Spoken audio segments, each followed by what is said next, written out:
Hi guys, welcome back. Sorry we haven't been around for a while. COVID has kind of kept us out of things.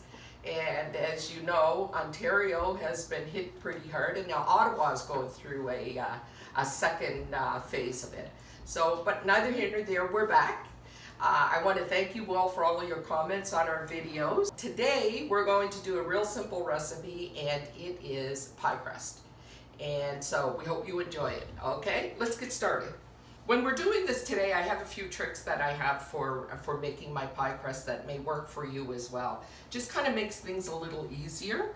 So we're going to need 4 cups of flour. So as I told you before, when I put flour in my measuring cup, I use something to just kind of sift it in, because you don't want to pack it in. That'll give you more than the 4 cups, right? So there's 1.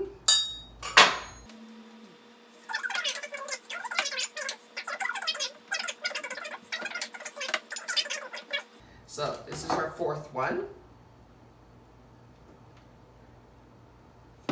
I used to always say that I would never make a pie crust with baking powder because I didn't want it to be biscuit-like. The good thing about this pie crust is that it's basically no fail. It's super, super flaky, and no one will actually know that you use baking powder. The baking powder actually allows you to handle it better. It changes the consistency of the dough so it's a little bit firmer, but when it bakes up, it's amazing with layers of flakiness. So we're going to use, surprisingly, a full tablespoon of baking powder. And so I just sort of create a crease along the lid there and level that out completely. And one of the secret ingredients that I have found to use in this is a teaspoon of cream of tartar. I have to tell you where this recipe originally comes from. It's on Tried and True Recipes on Facebook. Roy Muse shared this one time, and I, just for the heck of it, decided to try it. Prior to that, I was just using the basic recipe, which was flour, shortening, a little bit of salt, and ice water. And I've grown to love this recipe so much that it's the only one I use, and I actually prefer it to the other one. It's just a little sprinkle of salt, so I'm going to use maybe about 1/8 of a teaspoon, 1/4 of a teaspoon, okay? And so we have a teaspoon of our cream of tartar, a tablespoon of our baking powder, and about maybe 1/4 to 1/8 of a teaspoon of salt. Very, very easy. And then I like to just kind of use my little handy mixer here, whisk, miniature whisk. You've heard me brag often about how much I love that little whisk. So I'm going to just give that a nice little whisk. That's going to aerate the flour for us. And this is what I like to do. I actually like to keep my shortening and my butter real cold for this. And then I use my grater, my box grater, and I grate this in so that it breaks it up into these little pieces. And then I will cover them in flour as I'm grating them and separate them so that they there's individual pieces, and it's not just one big grated ball, of course. So you do that as you're grating. This is one of the tricks that I started to do, and I use it for making my tea biscuits as well. I grate in my fat, just keep it very, very cold until I'm ready to use it. And oh gosh, it just makes it go so much faster. And on top of that, it keeps it a lot cleaner, I think. You don't have to get your hands in there quite so much. So eventually we're going to have to do that with the pie crust, of course, because that's what making pie crust is all about. I'm just going to start to soften a little bit now, but that's fine. I can still get it in, grate it in.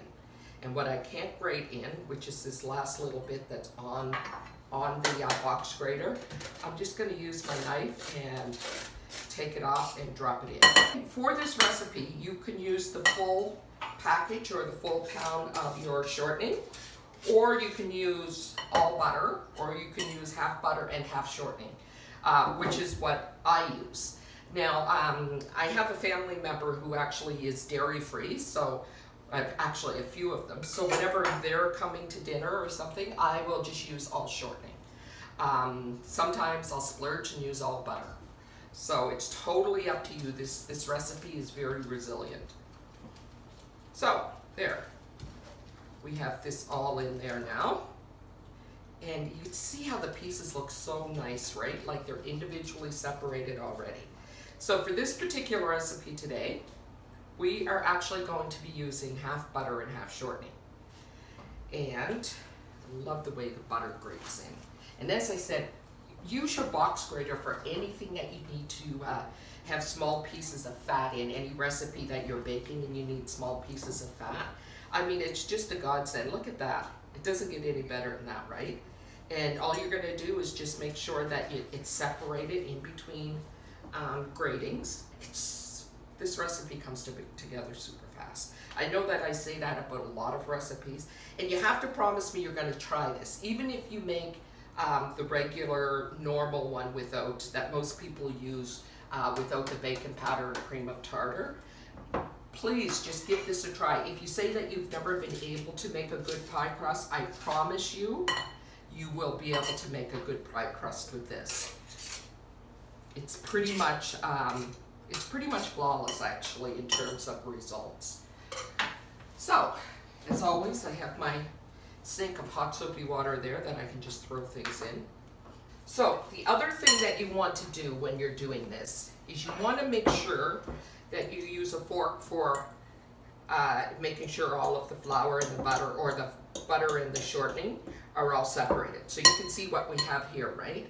That looks amazing. That looks fantastic. You don't have to really do any more with that. So now what we're going to do is we're going to add our cold water.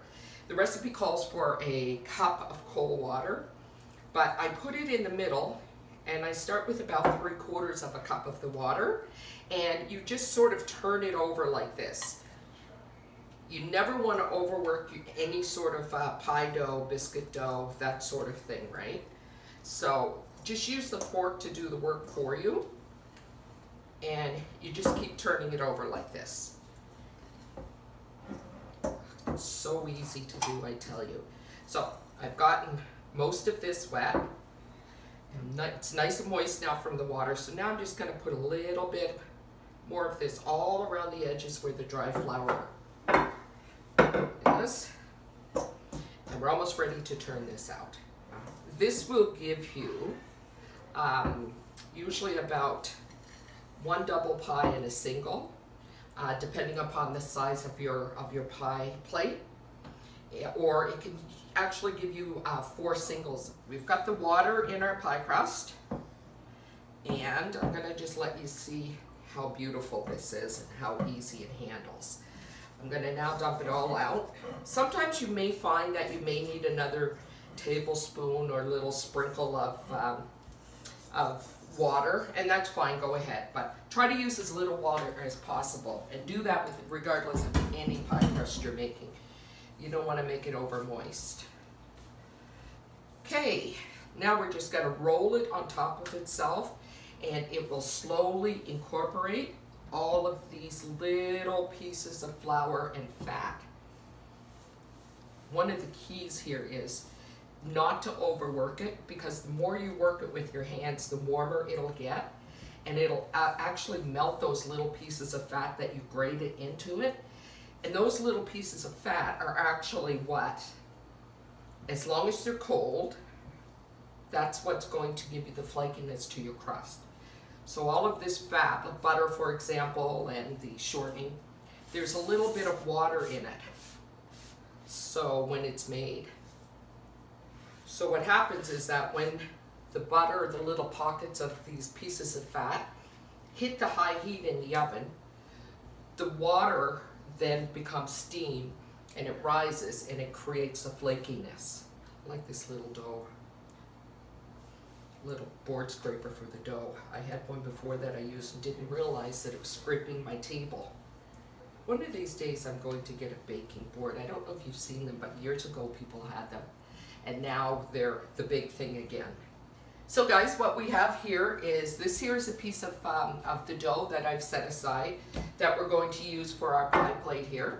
And this here is the extra dough that's left over from making the big batch. And what I do with that is I'll actually wrap it in saran really well, and then I'll wrap it in foil wrap, and on the foil wrap in marker, I'll write what it is and the date.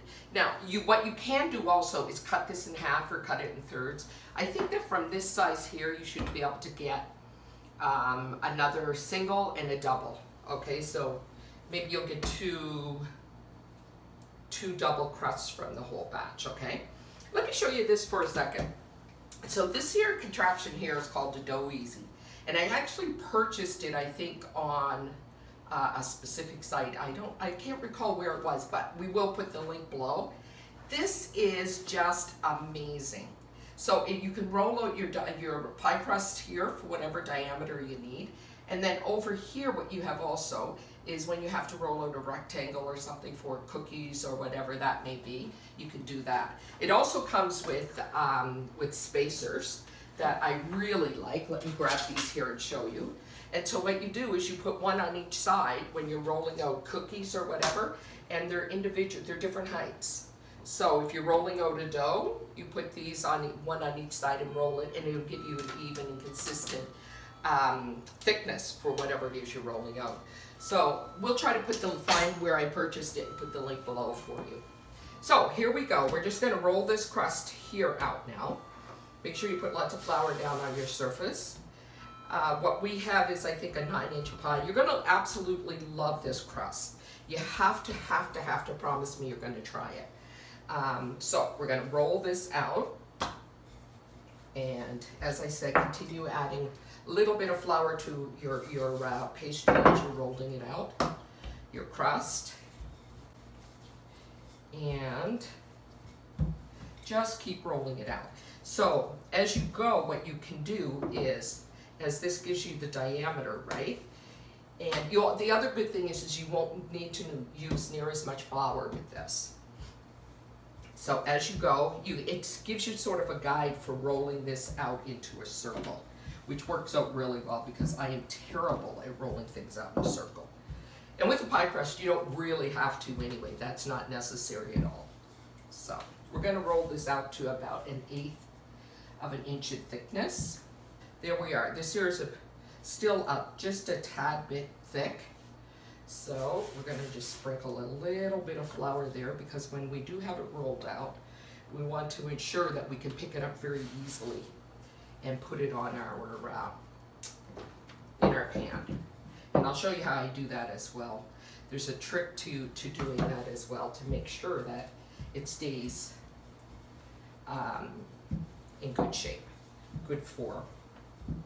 So this is the thickness we need right here, if you can see that. It's about 1/8 of an inch, like I said. So it's really easy. You just take your roller, you roll your dough around it like this, bring your plate over, and roll it out. So then you can just manipulate it however you like in your pie plate. So simple. Now I'm going to also show you a trick for baking these pie crusts. Just let me grab a knife here. Just cut her edge off a bit. Add that to our dough.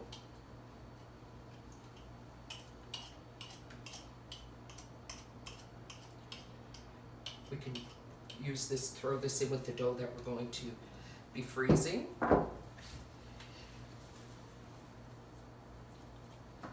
And there we go. And so now there's different ways that you can flute your edges. You can do a variety of things. This particular pan in here has a flute along the edge already, so you can basically just go like this.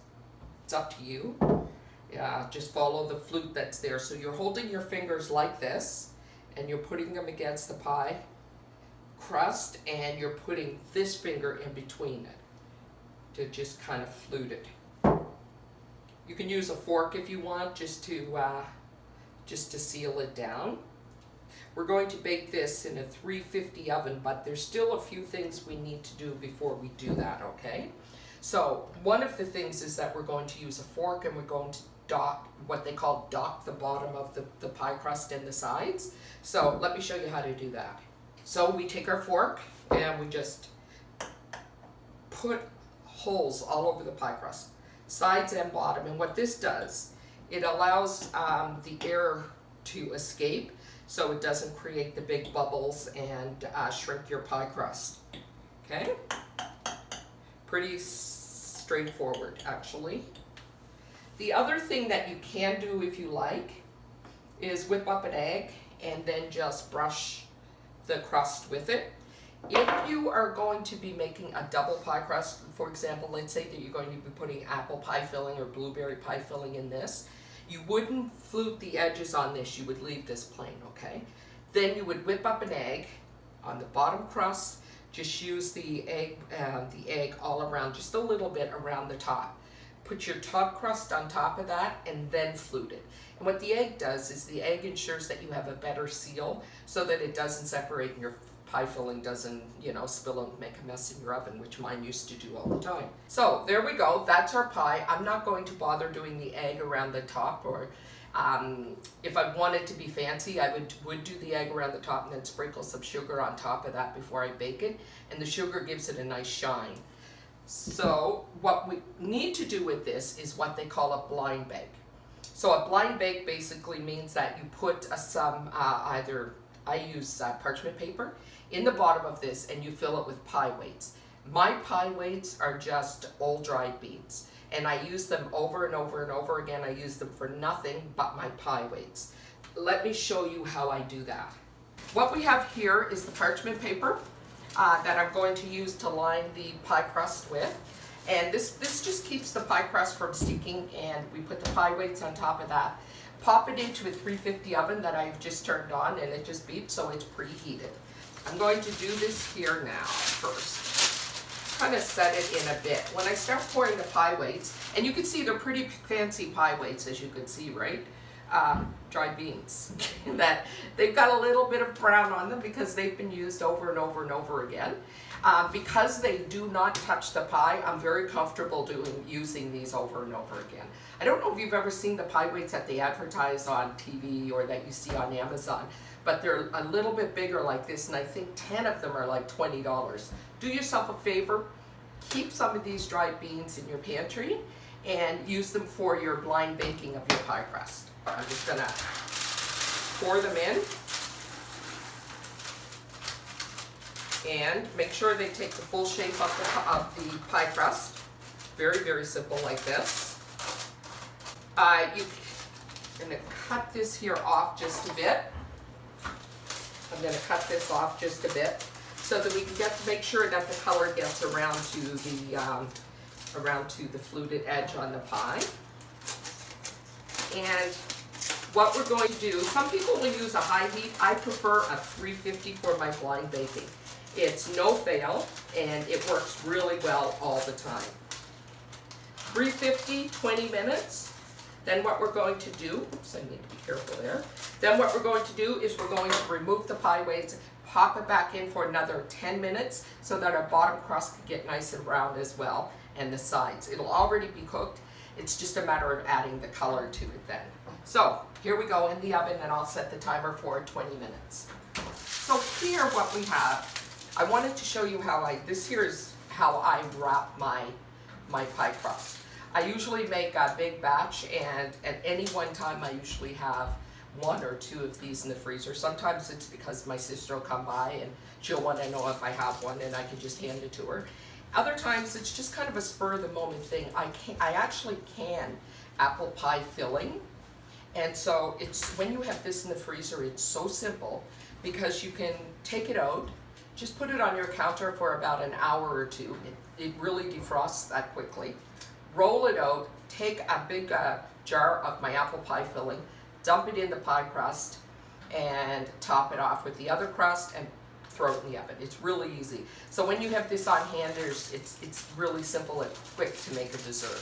So we'll come back when the pie crust is all finished and you can see what it looks like. Thanks so much. This here is baked already for 20 minutes. And now I'm going to just take the beans out of it. I'm going to see if I can do this without making a mess. Sometimes I can and sometimes I can't, and this may be... Whew. I'm not going to say anything yet. It's not quite done yet. Look at me. I'm just gonna leave the lid off and let that cool. As you can see, it shrinks just a little bit, but it doesn't shrink a lot. Had we not done the pie weights, it would have really shrunk. So it's the docking and the pie weights that actually keep it from getting too small. And we're going to pop it back into the oven for another 10 minutes and then take it out and show you the final product. Okay guys, it's all done. We're taking it out. There's our pie crust. And I think it looks pretty good. It would have, once we get that filled, and it's going to be, the crust is just amazing. It is so flaky. It's just amazing. You have to promise me you'll try it, okay? So, I don't bake anything perfectly. I bake things that I enjoy baking. I mean, it doesn't look like it belongs on a magazine cover, but I promise you it'll always be delicious. So, thanks for joining us. Hit the subscribe button if you're interested, and the like button, and feel free to share. So, thanks, Roy Muse on Tried and True Recipes on Facebook.